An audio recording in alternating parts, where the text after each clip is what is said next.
preservation of and increased access to the 92nd Street Y Humanities Audio Archives is generously funded by the National Endowment for the Humanities. A few words from the book, alternating with discussion. I'm not going to read for 45 minutes, promise. We live with strangers, those we love most, with whom we share a shelter, a table, a bed, remain mysterious. Wherever lives overlap and flow together, there are depths of unknowing. Parents and children, partners, siblings, and friends repeatedly surprise us, revealing the need to learn where we are most at home. We even surprise ourselves in our own becoming, moving through the cycles of our lives. There is strangeness hidden in the familiar.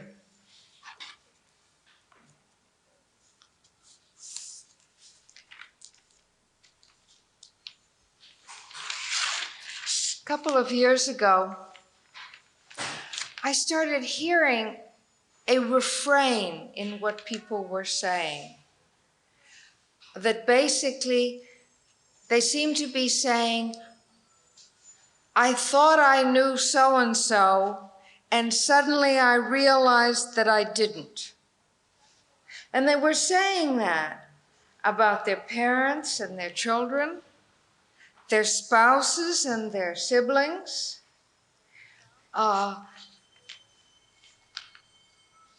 with often bewilderment and sometimes with a sense of betrayal. This experience of suddenly realizing that the familiar is unfamiliar.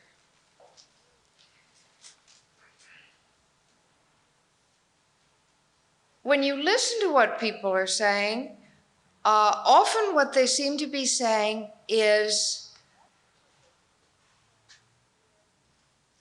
so-and-so is not behaving in the way that I regard as appropriate from son, daughter, spouse, parent. For instance, lots and lots of people have had adult children come home and live with them. A lot of people are struggling with the fact that their sons and daughters are not economically independent at the age when they expected them to be. And they're not getting married when their parents expect them to. And they're not producing grandchildren on schedule. They're not conforming to a model of what they should be doing at that stage in their lives in that kinship relationship. But it isn't just our children that we have that problem with. A lot of people are having that problem with their parents.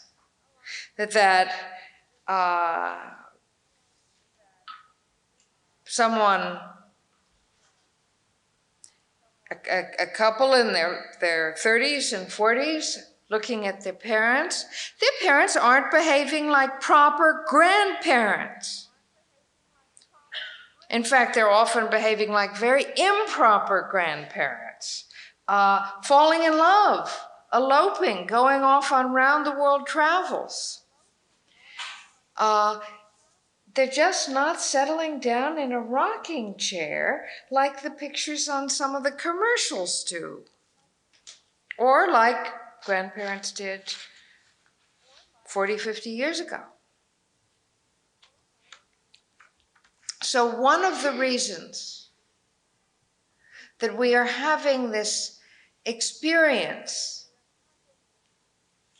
of discovering the unfamiliar in people around us is because even with those we're very close to, we view them through the lens of expectations, of cultural concepts, of the role that they're in. You'd think that when you were with someone full-time, your experience of them would be entirely personal. But in fact, it isn't. It's very often categorical. And the situation we have at the moment is that the rhythm of the life cycle is changing. It's changing, incidentally, much more rapidly and obviously for women than for men. So it is women who are the pioneers in understanding the new shape of lives.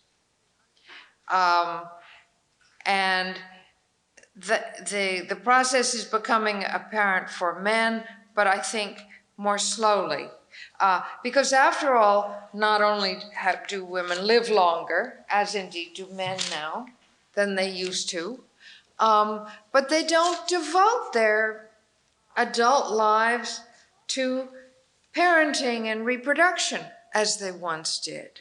So that there is this huge amount of new space in lives to think about.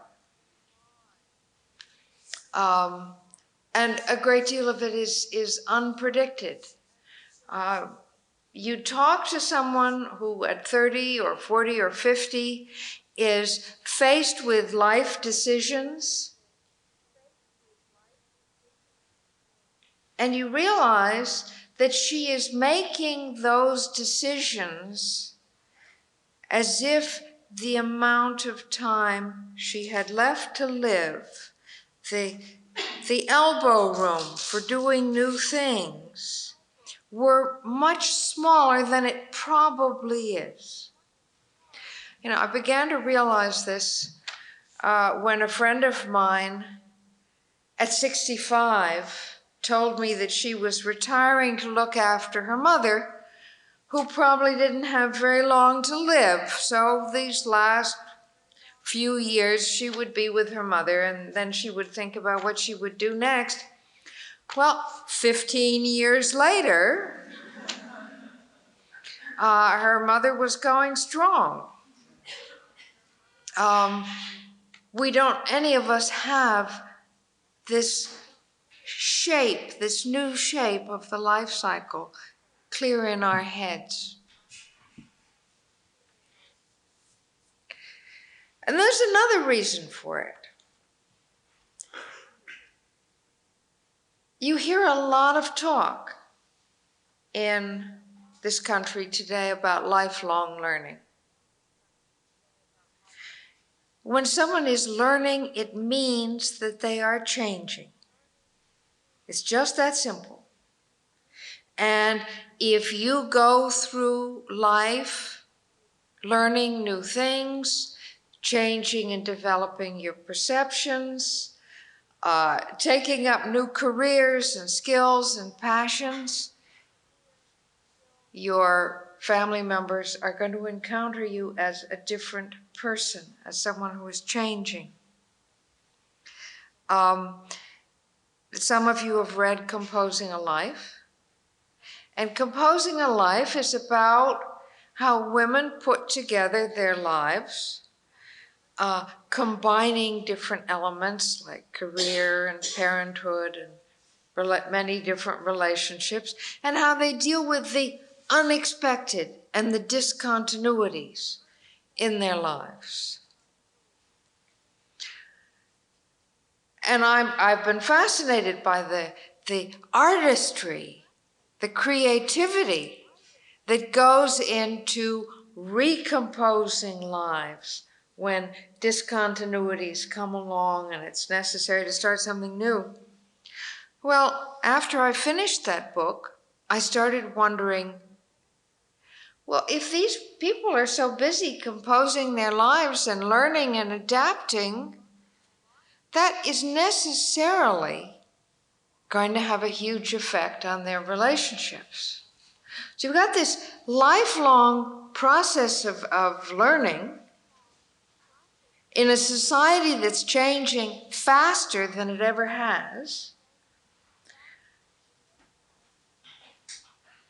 and the sort of fundamental biological rhythms of humanness are changing. Because the events in your life and the events in my life coincide on different rhythms within the family.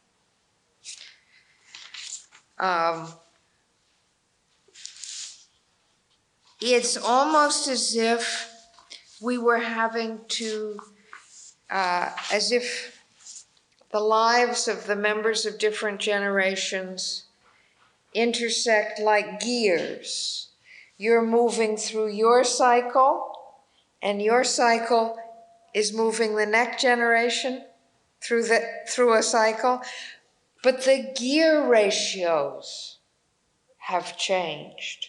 When and how we talk to each other is becoming more and more different, and increasingly, I've come to the conclusion that when we talk across generations, it's like talking to people from a different culture.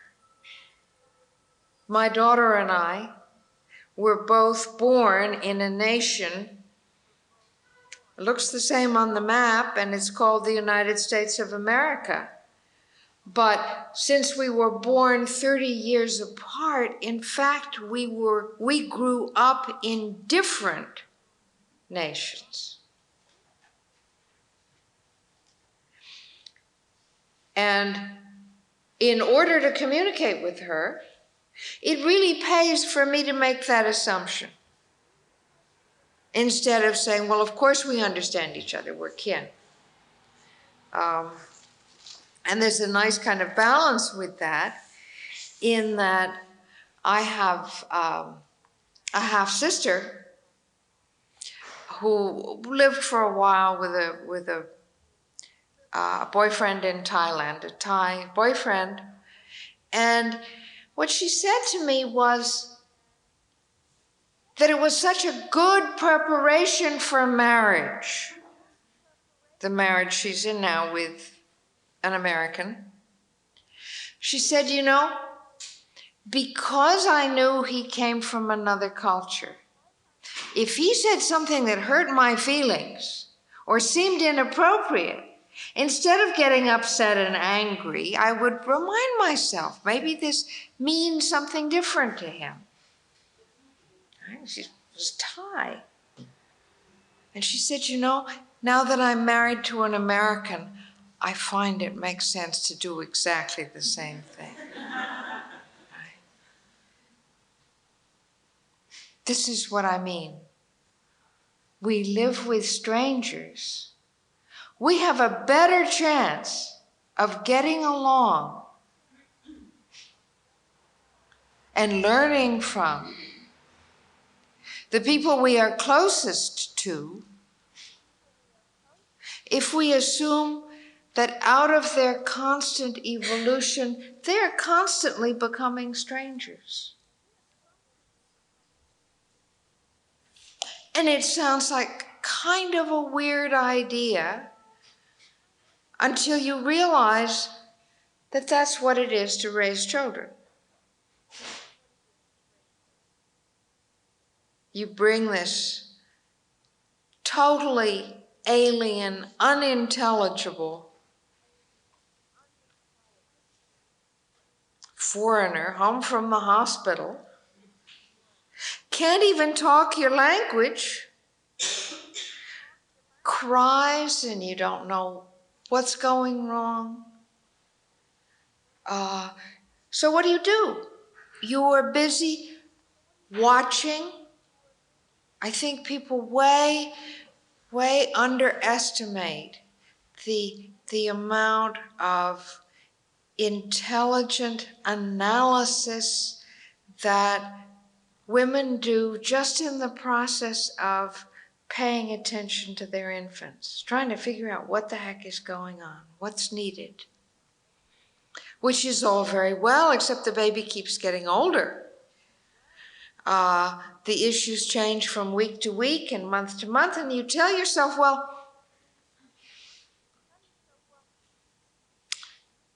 by the time he or she is 2, we'll be able to talk and then we'll understand each other.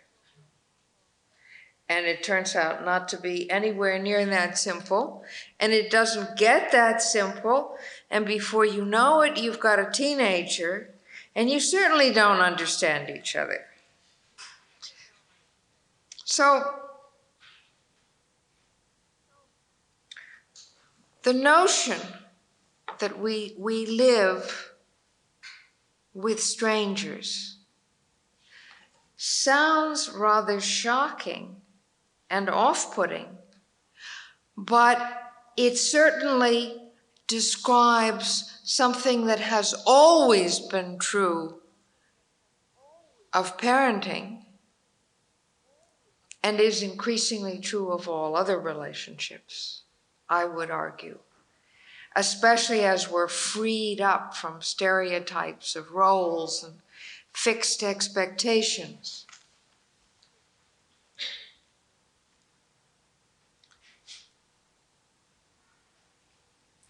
One of the kinds of materials that goes into this book are life history narratives written and told by women who were members of a seminar that I taught at Spelman College in Atlanta.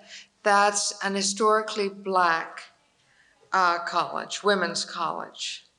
And when the plan was being made for me to go there, I was going to teach a course on women's life histories, and I said, I'm nervous.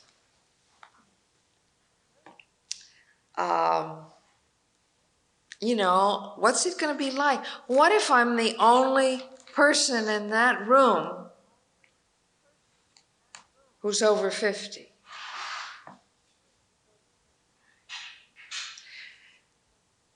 So what we did was we invited my friend Janetta Cole, who's was president of Spelman,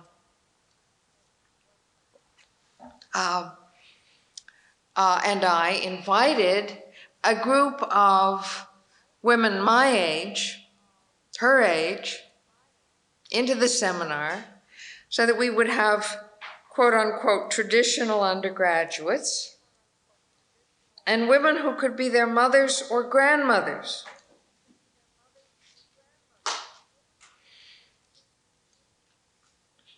And one of the things that was interesting to me was the degree of the kind of groping for understanding that was necessary between these 2 generations of African American women. Because there were lots of occasions where I felt I had more in common with the older women, with the women of my generation, than they had in common with the younger women. We remembered the 60s. We remembered the civil rights movement. We remembered hearing of the one tragic assassination after another. And the younger women all knew that those things had happened. So they were caught by surprise as they realized that they'd felt differently at the time they happened. There's a nice example here. One of the seniors, a woman named Celeste, was reporting on the life history of a Vietnamese woman. We were reading life histories from around the world and discussing the cultural differences. And as you probably know, it's still the case that people don't learn a lot in high school about the most recent era of history. I did all this research, Celeste said. This was all new to the undergrads, and the older women are sitting there like, yeah, and so? And we started talking about where people were about the war. And to hear about attitudes in the African American community, that was phenomenal.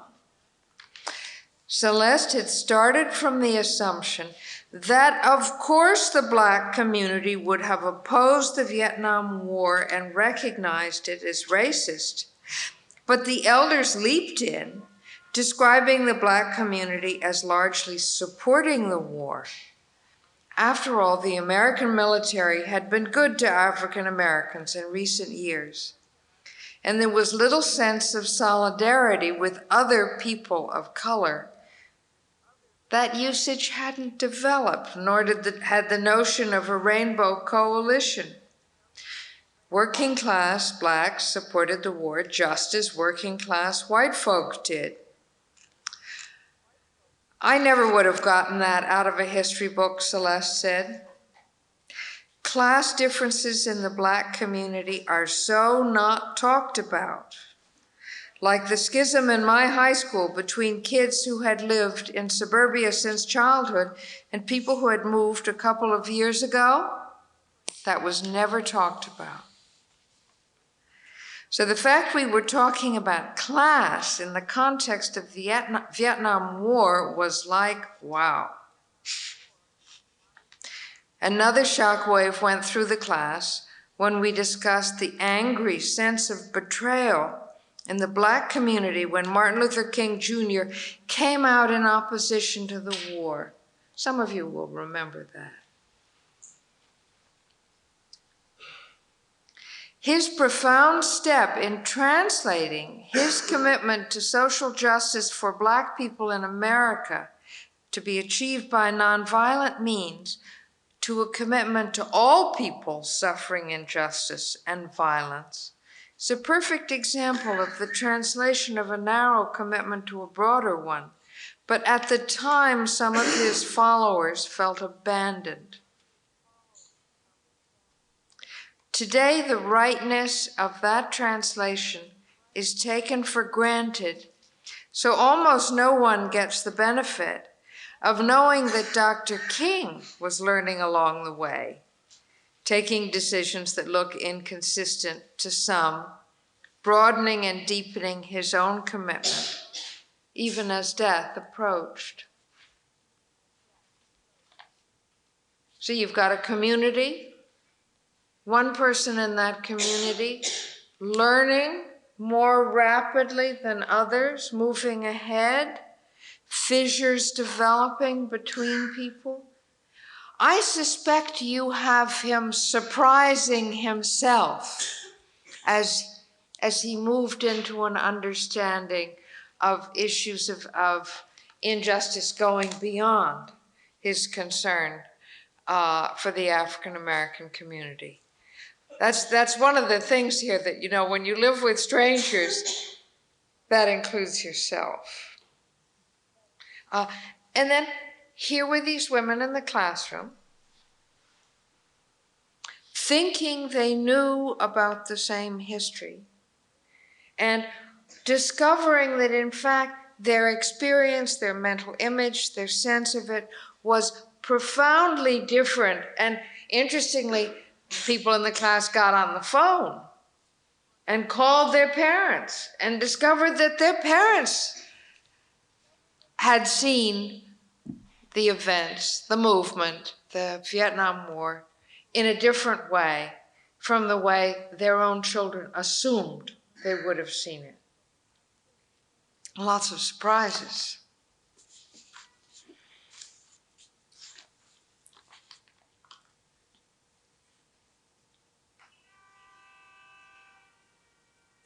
So, one of the things I like to say is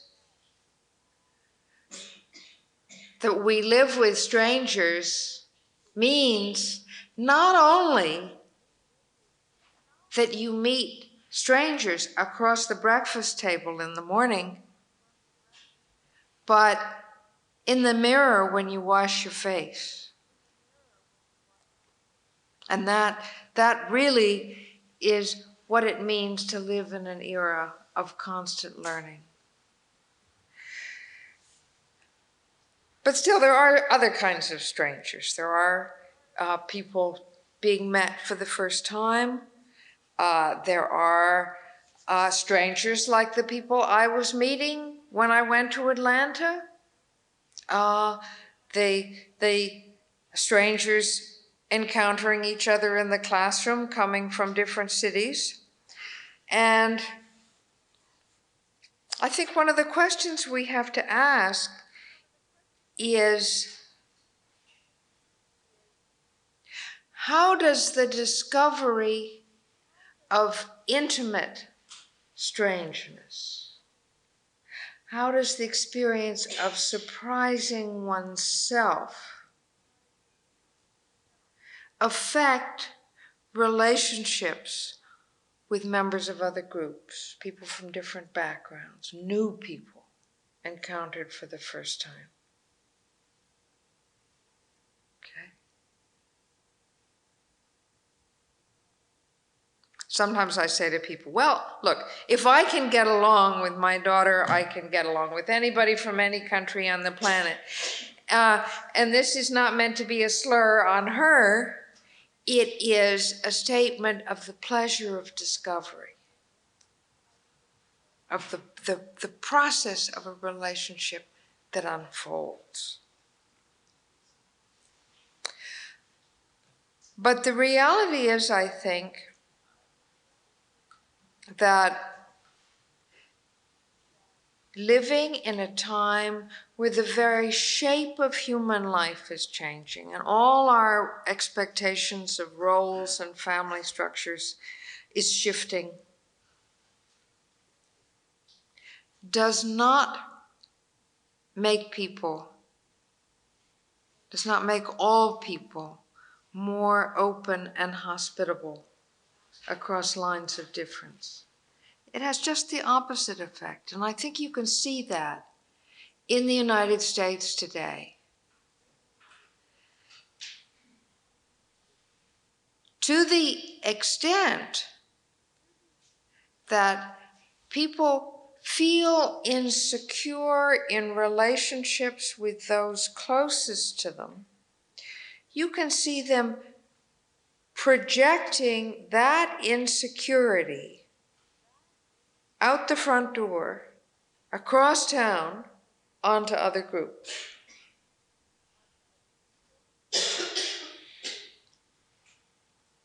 There's some pretty simple examples of that.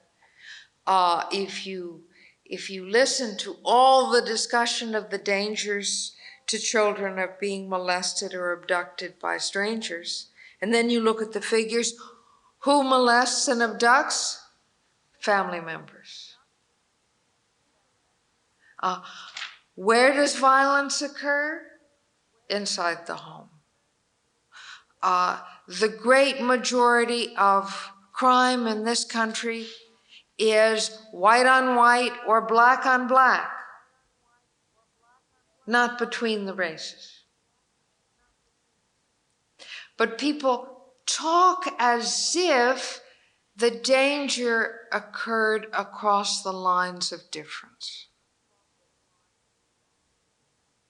I think there is a general phenomenon, whether you're in Bosnia or anywhere in the former Soviet bloc, that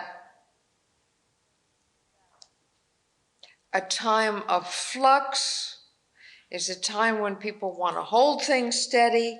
They want to convince themselves that the behavior of those closest to them is predictable. You can count on it, reliable. It isn't.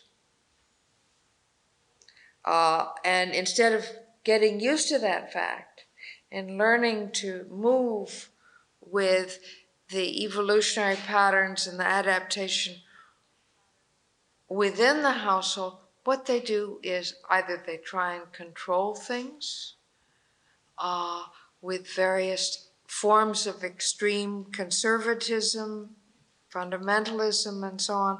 There's nothing like a large dose of fundamentalism to try and make your wife more predictable. Or they project that sense of insecurity onto other groups.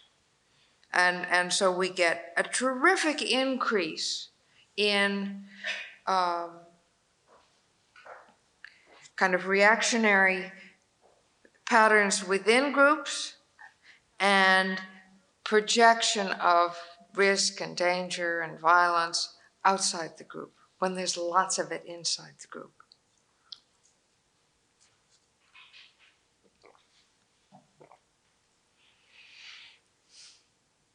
One of the most important reasons, I believe, for inviting people to look at their lives, at their experience with the people close to them, and to become aware of the constant flow of change, the learning that is challenged at every point, is because there is a sense in which it is within the family, now more than ever, that we can learn how to respond to differences and how to deal with change.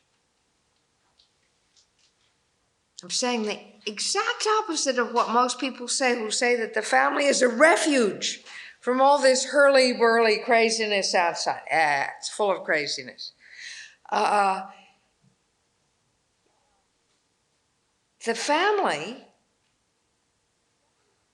a human family, pretty well has to have different ages in it.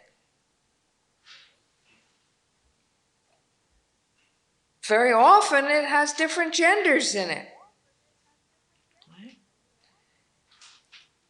And if you have a society in flux, just communicating across differences in age and differences in sex ought to be a training ground of encountering people from other cultures. There's another nice thing about the family, which is that anytime you are in a group where people have quite a lot in common, right, it makes it possible for people to be more different from each other.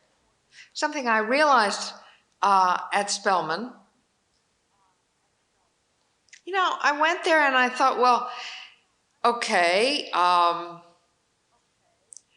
African American students come here to be with people who are like themselves, and instead of having to deal with people who are different, which is more stressful.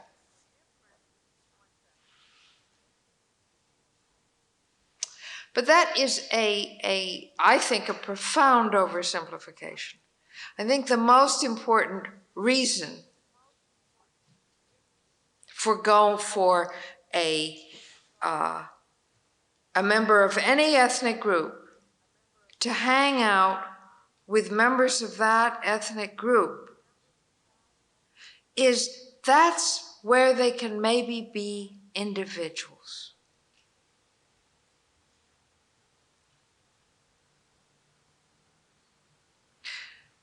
Talking to a Spelman student who had spent a year as an exchange student on another campus, and she had a kind of a page boy, straightened hair, and a sort of a page boy like this. I mean, the women at Spelman do everything under the sun with their hair, and there are a tremendous number of different meanings attached to the way people communicate with their hair.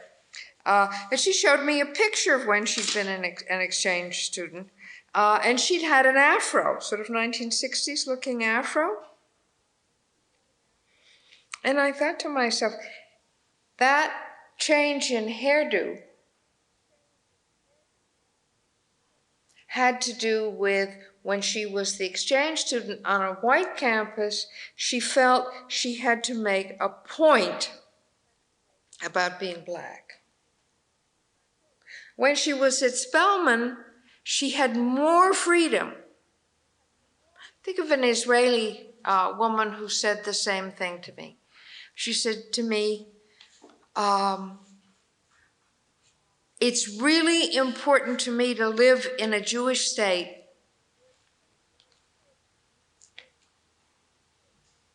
so I don't have to make an effort to be Jewish.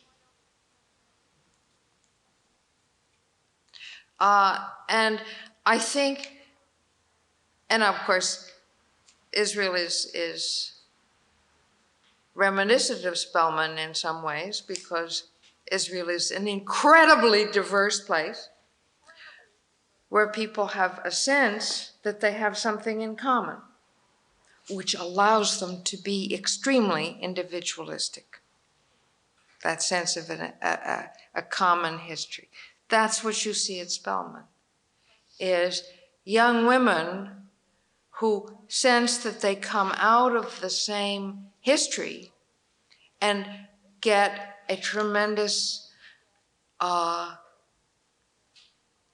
have an exciting time discovering their differences from each other.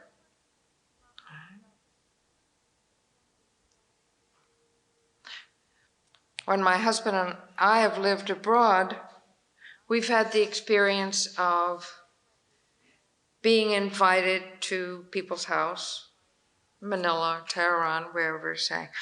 And the host would say, we've invited X and Y. You'll like them, they're Americans too. And your heart sinks down to your toes. And you know that the chances that these people that you'll like just because they happen to be Americans too are very low, but you're somehow going to have to put a good face on it.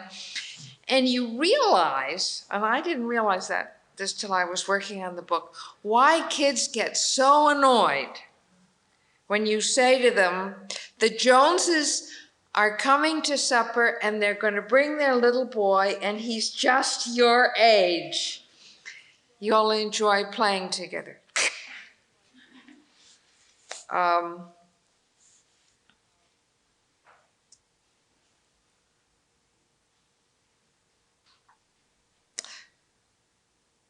So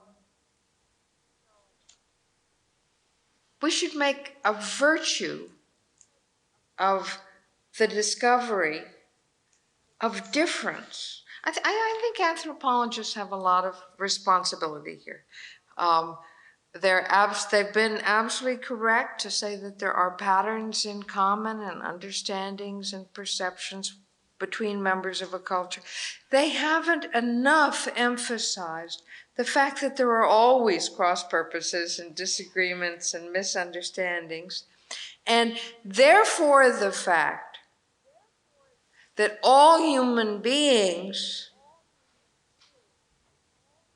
to varying degrees, have skills in dealing with incomplete understanding, have skills in living with human beings who puzzle them a lot of the time.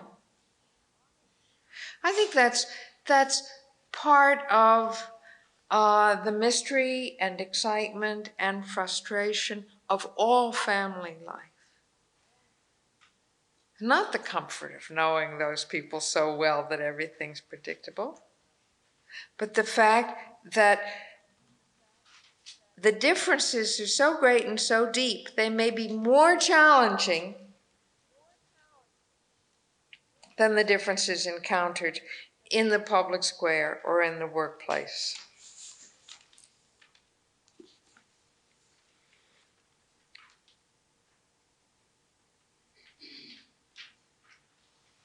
So basically,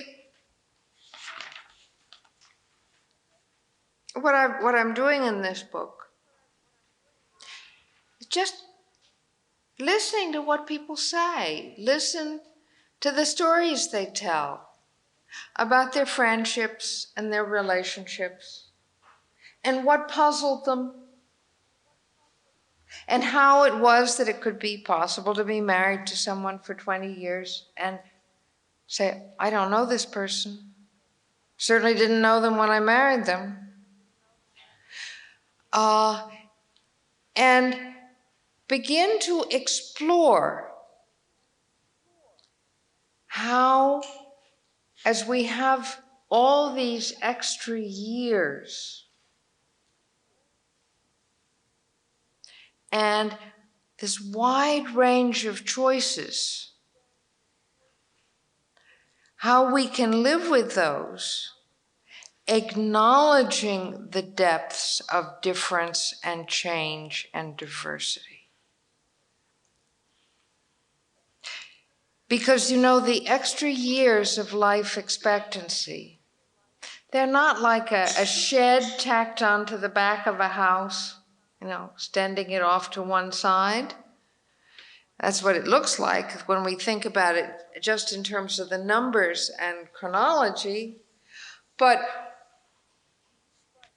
the extra years that human beings have today, it's 20 additional years since World War II,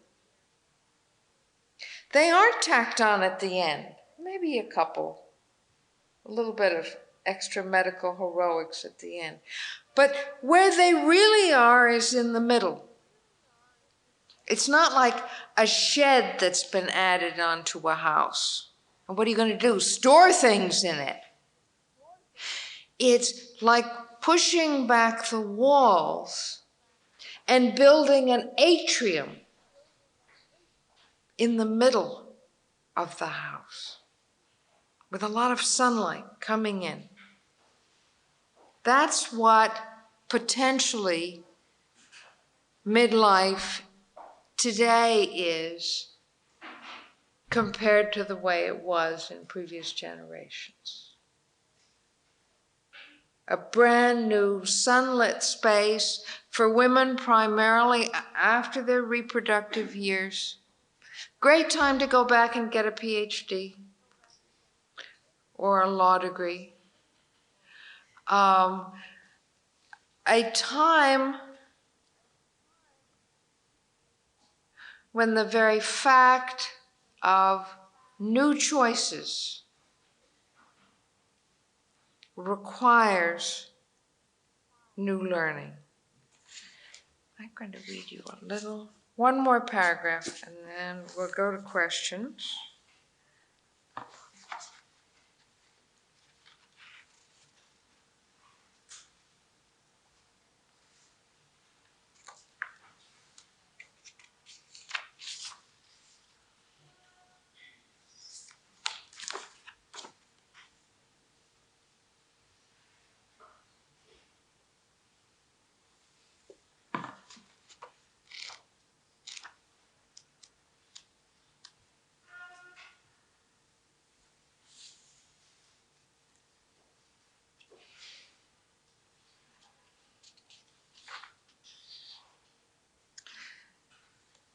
Learning is ceasing to be temporary and becoming lifelong. Work that continues over more and more years will either become more burdensome or, with luck, be reshaped to make it more satisfying. Fewer and fewer people will spend all of their lives on a single career or relationship. New beginnings and endings new ways of centering and balancing the composition. Not every temporal work of art has a beginning and an end, nor does every work of visual art have a frame, but most do, and the frames and narrative styles of our era are new.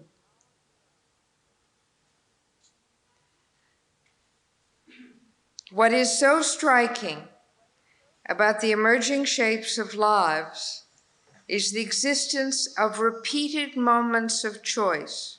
Choice of who to love, whether and when to have children, choice of career several times in a lifetime. Eventually, we will learn to make choices about dying as well. The possibilities become so complex that it makes no sense to become preoccupied by any single what if. Losing the myth of happy ever after, we have gained a reality of multiple and creative beginnings and a new chance to be the artists of our lives. Thank you.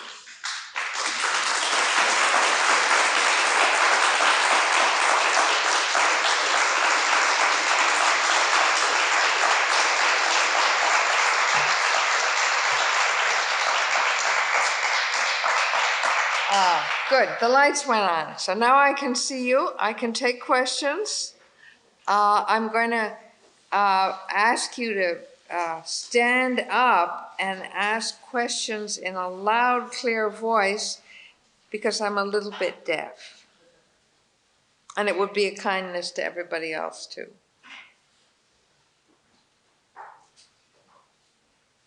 Yes. Just a thank you for the metaphor of the atrium and the add-on of the extra years in the middle of life. I'm going to be 60 in a couple of weeks, and I keep on saying, oh, I'm going to be middle-aged. And it's really kind of a funny thing in the new century to think of 60 as the middle of life. But it's the way it is, it really is. Add the sunlight. Oh, absolutely. Right? And don't worry too much about deciding what you're going to do when you grow up.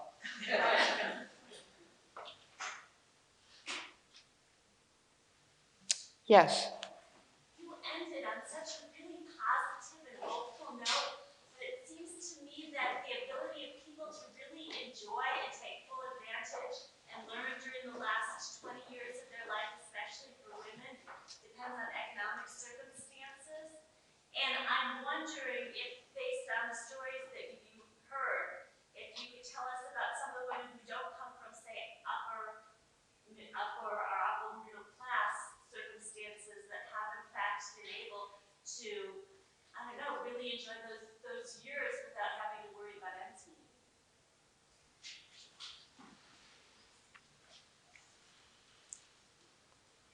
Well, first, let me make a comment. Any book that one writes is one of several possible books.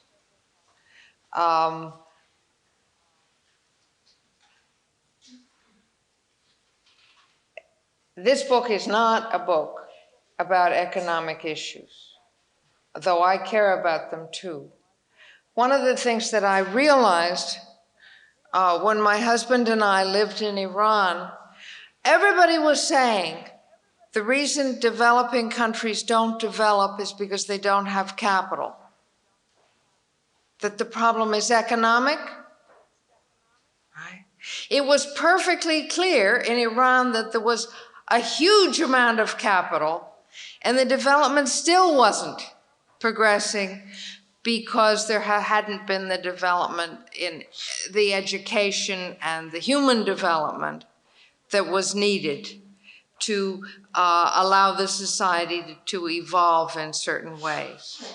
So when you look at people whose lives are stunted by economic factors, it's easy to think that money is the only problem, when usually there are other problems as well that become recognizable. when you look outside the economic framework. That's one reason why in Composing a Life, something people have said about Composing a Life, why do you write about a group of women who, although they've been through times of poverty,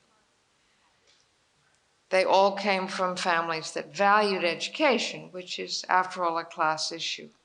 And the same is true. There are people for whom going to Spelman College is extremely difficult. But the very fact of valuing education and making that effort situates them socially.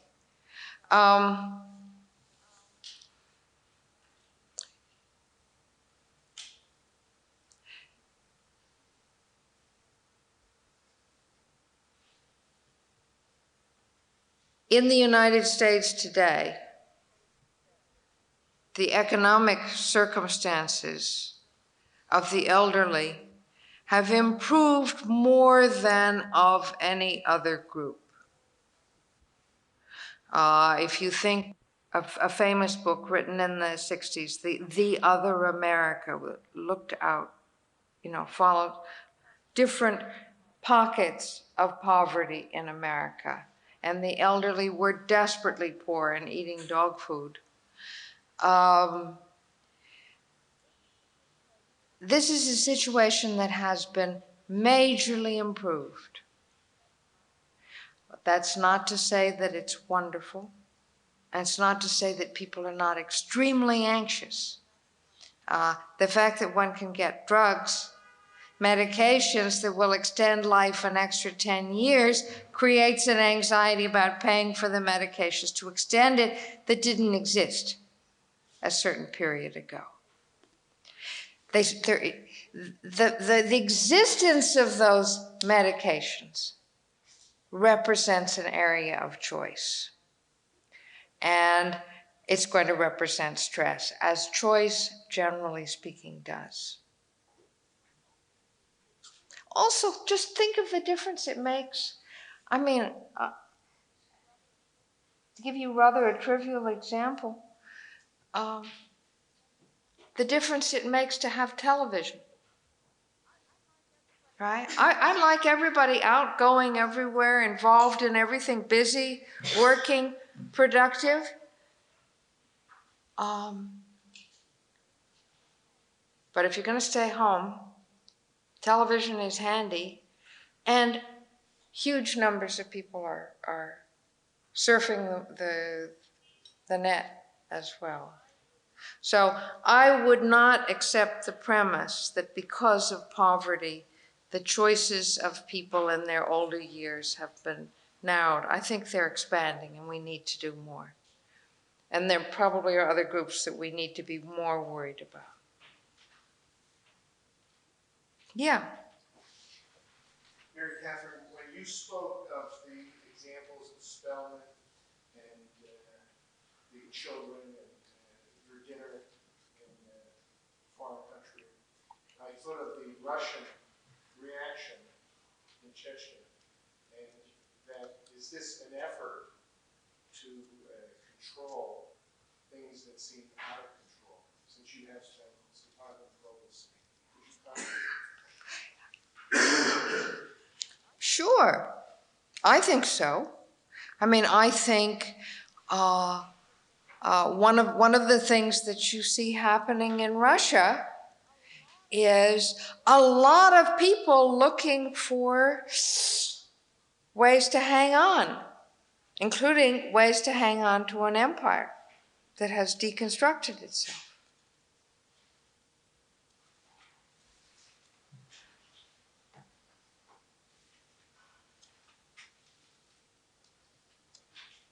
I can't say a lot more that's specific to Chechnya about it, but one of the interesting things that happens when countries are breaking up and threatened and so on and so forth, they look for pockets of members of minorities and say, well, at least we can control these people. And it's clearly infuriating to the Russians that the Chechens are so difficult to control. Yeah. On a much narrower scope, when you're in a relationship with a spouse or a child or whatever, you make assumptions of their expectations, of their performance, of whatever, without realizing that you're making those expectations. How can you become more aware that that's what's happening? It's a good question. Did you hear it? People are doing very well. I can hear them. I figure anybody can hear, but you must tell me if you can't.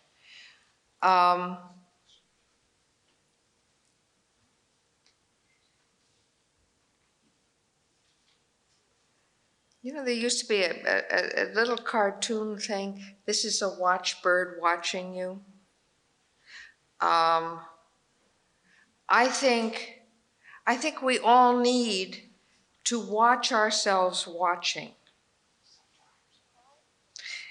If I sit down in a chair and I'm uncomfortable in that chair, I can do two things. I can say, this is a crummy chair.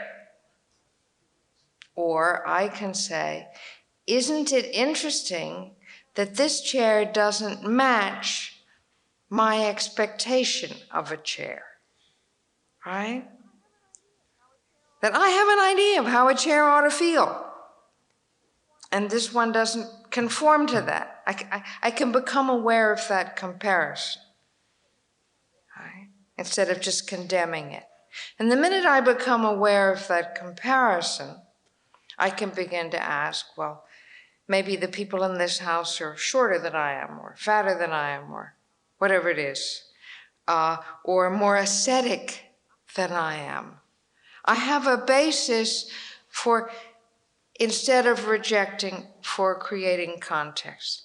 I mean, this is, I think, every time you're uncomfortable in life, that is a cue to say, well, what was the expectation that I had that doesn't match what happened? All right? All you can do is work on it. And I think it's a lifelong task to work on it. And you get blindsided. You get in the habit of a particular set of expectations of the other person. And then you feel betrayed instead of moving with it. So you be a watchbird watching yourself in terms of the role of expectations. Maybe one more question and then we really ought to break. Yes? I thought it was interesting that you equated growth and change, and my experience has been that most people don't like change, and I've moved around in jobs, and people always seem to be very uncomfortable with that. Does that mean they don't really want to grow? And on a personal level, I noticed, maybe it's happening with this, my mother, as I've evolved through my changes in life and marriage and being a mother, she's recently been saying to me, you're so different, you've changed. And I say, yes, I have changed, I think that's good, but I always feel that, most people don't think of it in a positive way, that I've been kind of hanging out with more people. Well, you're absolutely right. Through most of human history, what change has meant is something is going wrong, right? Change has been synonymous with deterioration. And that's why people think gold is so wonderful, because it doesn't tarnish or rust or engage in any natural processes. It just sits there.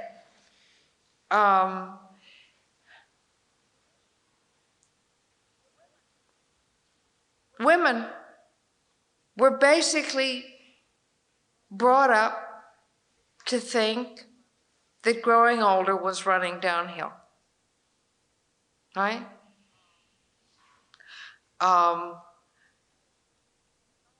And a lot of men still think that.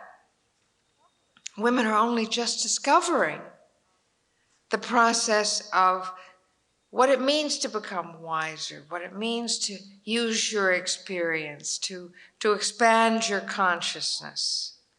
All this excitement that we have about change is new and it's partial. I mean, you know, every commercial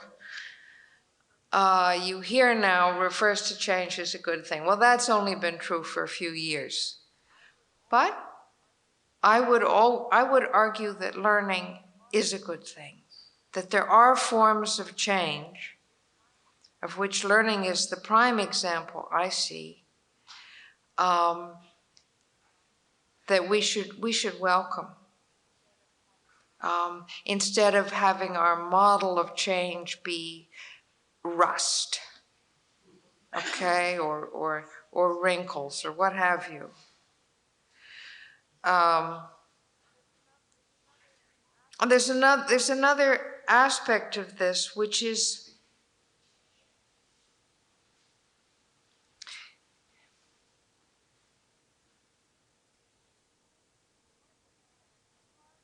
that one of the characteristics of the human species, of Homo sapiens, it's not just that we learn, it's that we continue to learn. Not everybody, there are people who shut down, but that as a species, we have the capacity to be playful and curious and learning, I think, potentially through the life cycle. We knock it out of a lot of kids in our educational systems, which often discourage learning. But that's part of being human.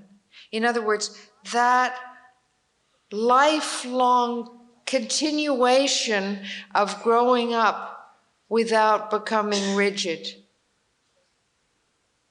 is a basic human potential.